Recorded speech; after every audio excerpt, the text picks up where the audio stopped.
안녕하세요. 아공키공입니다. 오늘은 GPT 킬러에 대응하는 실전 기법을 가지고 왔습니다.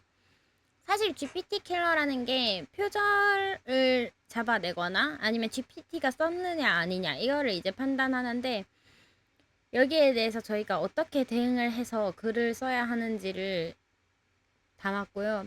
일단 GPT 킬러라는 거를 모르시는 분들도 많고 엄청나게 많이 사용하시는 분들도 많아요. 왜냐면 GPT를 활용해서 논문이나 보고서를 작성을 엄청나게 많이 하는데, 이제 탐지 도구에 걸리면 굉장히 곤란한 상황이 될 수가 있습니다. 왜냐하면 논문이나 이런 걸 제출할 때 GPT가 썼다라고 하면 안 되거든요. AI를 사용하지 못하도록 요즘은 금하고 있는 추세입니다. 사실 GPT 킬러라는 거에 대해서 표절을 잡아내는 건 정말 좋다고 생각을 하지만, AI가 썼느냐 안 썼느냐는 사람이 쓴 글을 학습해서 만든 모델이기 때문에 좀 저는 부정적으로 보고 있습니다. 이거는 다음 시간에 왜 제가 GPT 킬러를 부정적으로 보고 있는지를 말씀드릴게요. 보시면 제가 이렇게 스크립트를, 이 PPT를 만들면서 제가 이제 정리한 내용을 클로드한테 주고, 클로드가 이 글을 정리를 했어요. 그래서 여기 안녕하세요 스크립트 1부터 스크립트 3까지를 복사를 해서 GPT 킬러, GPT 제로라고 하는 걸 돌려보았습니다. 그러니까 AI 제너레이팅률이 99%가 나왔어요. 그대로 1, 2, 3 슬라이드의 내용을 복사한 건데 바로 99%가 나왔죠. 그래서 제가 오늘 배울 7가지 방법을 사용을 해서 같은 내용을 고쳤습니다. 이게 고치니까 휴먼일 확률이 67%까지 올라갔어요. AI일 확률 27%밖에 되지 않습니다. 섞인 부분이 나머지 6%를 차지하고 있고요. 그렇다면 어떤 기법을 사용해서 이렇게 GPT율을 확 낮추고 휴먼 비율을 높였느냐, 거기에 대해서 오늘은 배워보도록 하겠습니다.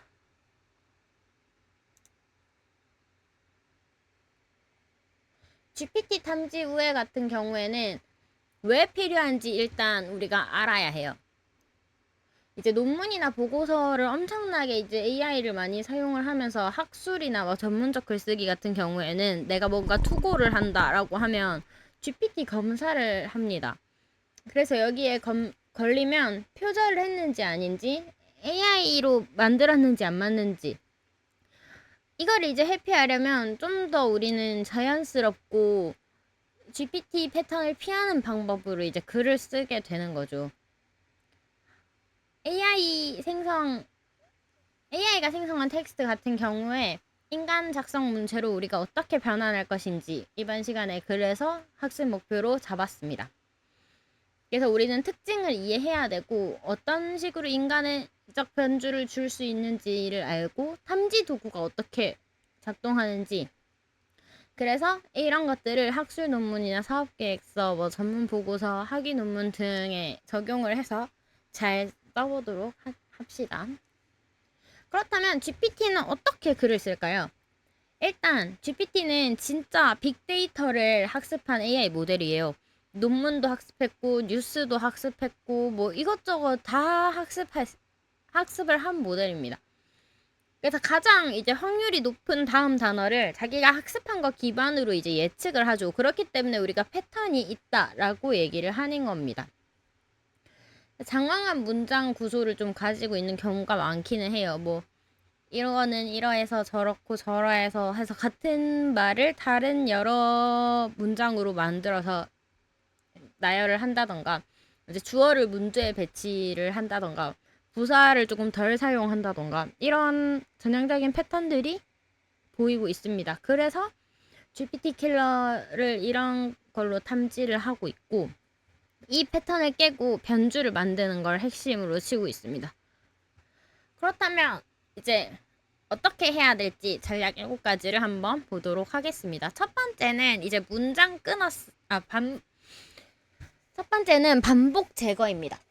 GPT는 같은 개념을 약간 다르게 표현하는 게 있어요.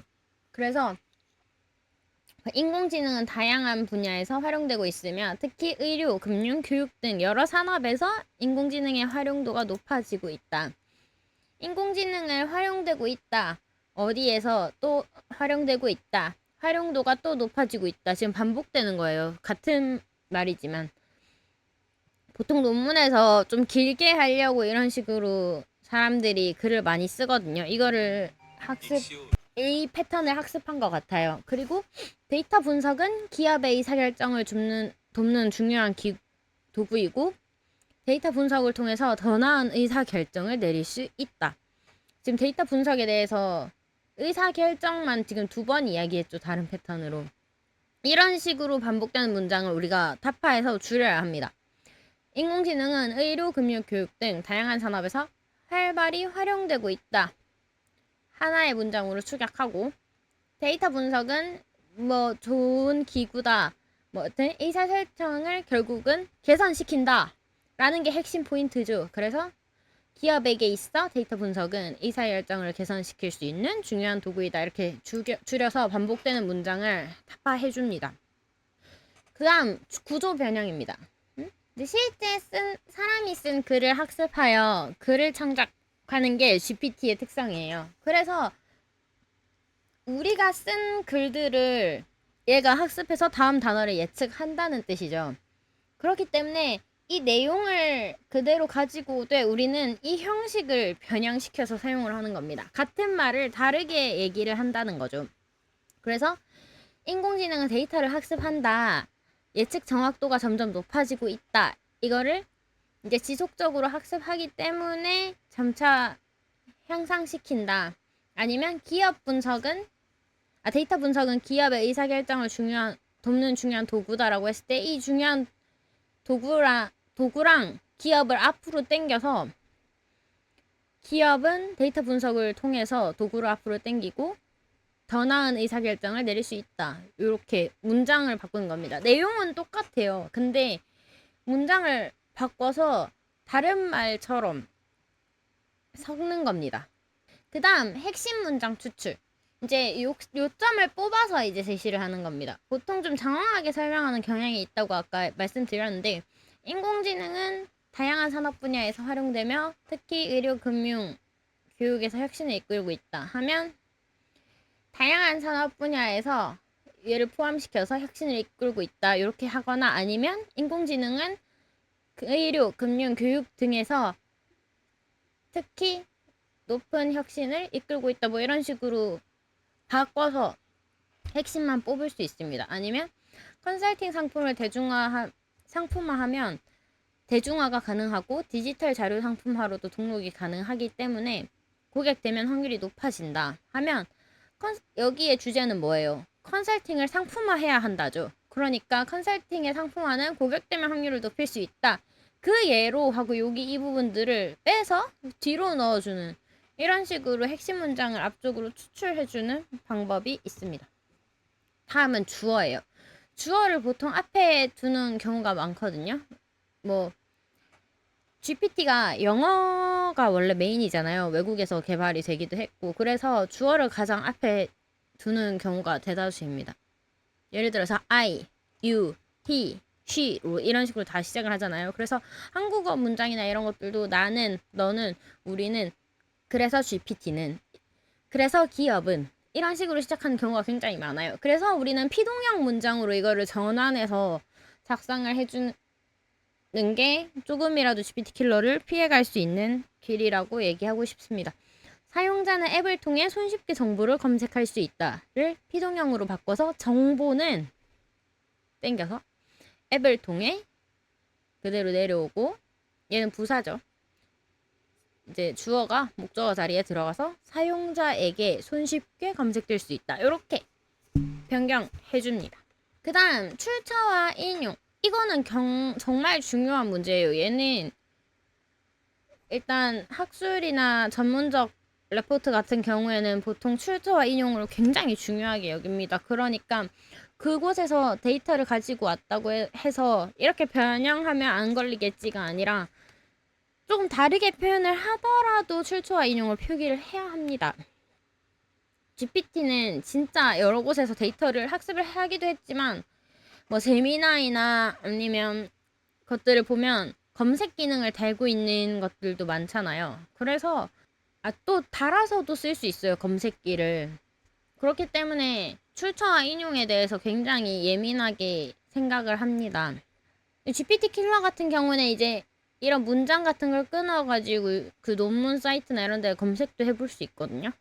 그래서 이거는 어디서 들고 왔고 어디랑 어디 어떤 논문이랑 같고 약간 이렇게 들고 온 경우가 있습니다. 하지만 여기에 출처와 인용을 표기하면 이 부분에 대해서는 그렇구나, 여기서 들고 왔구나, 이거는 표기 뭐 GPT가 쓴 거든 아니든 출처와 인용을 그대로 가지고 온 거기 때문에 인간도 이렇게 쓸 수 있구나, 이렇게 인식할 수 있어요. 그래서 우리는 출처와 인용을 반드시 표기해야 합니다.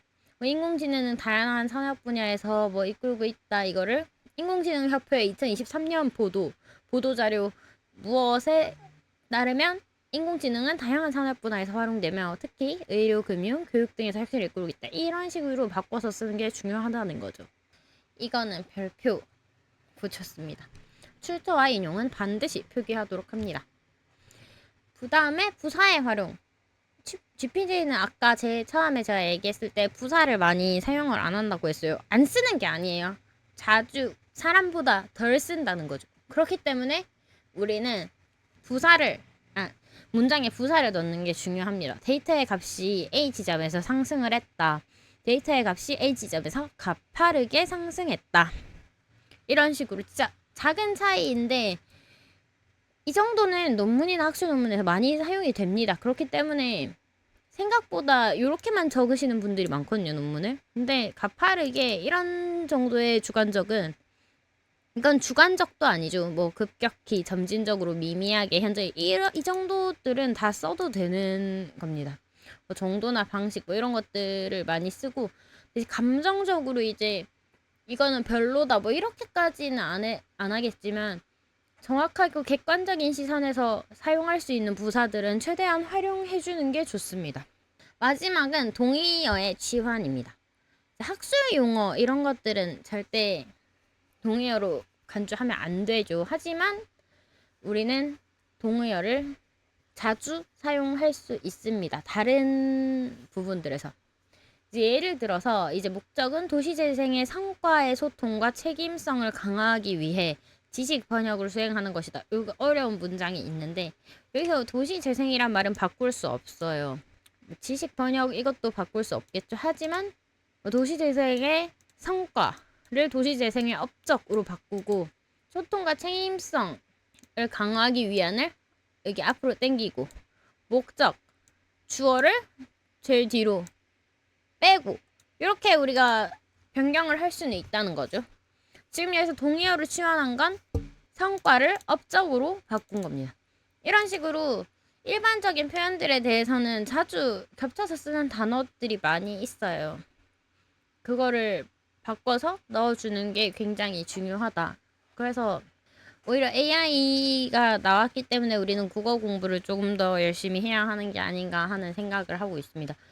그리고 유의어 사전을 많이 활용을 하시고 요즘 인터넷으로 잘 쓸 수 있으니까 능동태를 이것처럼 피동태로 전환 많이 하고 명사형을 동사형으로 전환한다. 하지만 다 같은 내용을 담고 있는 게 포인트예요. 내가 이거를 바꿨다고 해서 다른 아예 말이 되면 안 되는 거예요.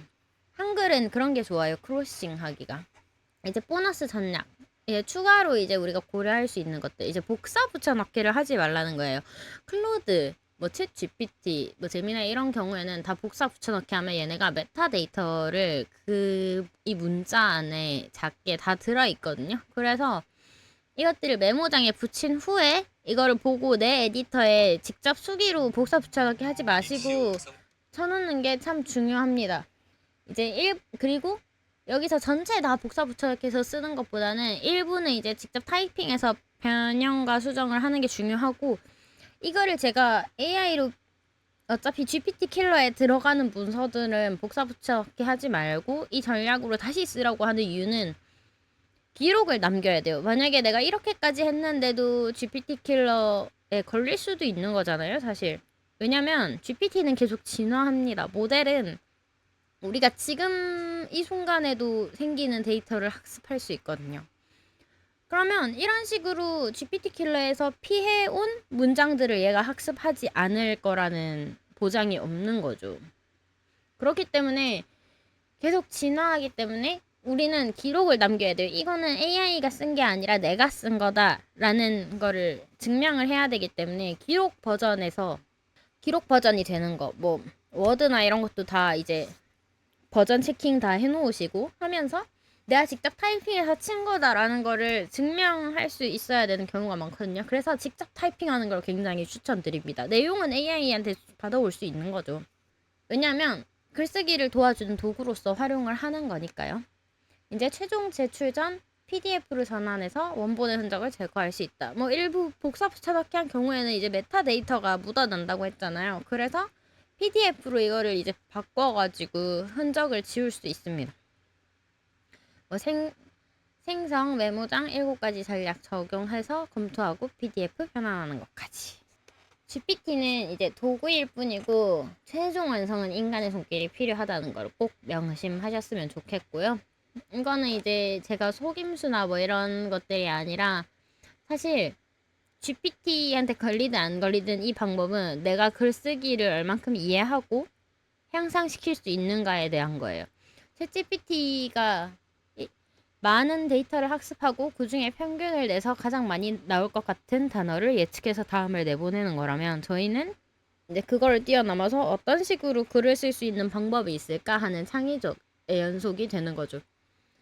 이거를 계속해서 반복하다 보면 오히려 이게 습관이 돼서 AI가 쓴 글을 무조건 신뢰하기보다는 검증을 해서 쓰게 됩니다. 마지막으로 이제 체크리스트를 드리고 갈게요.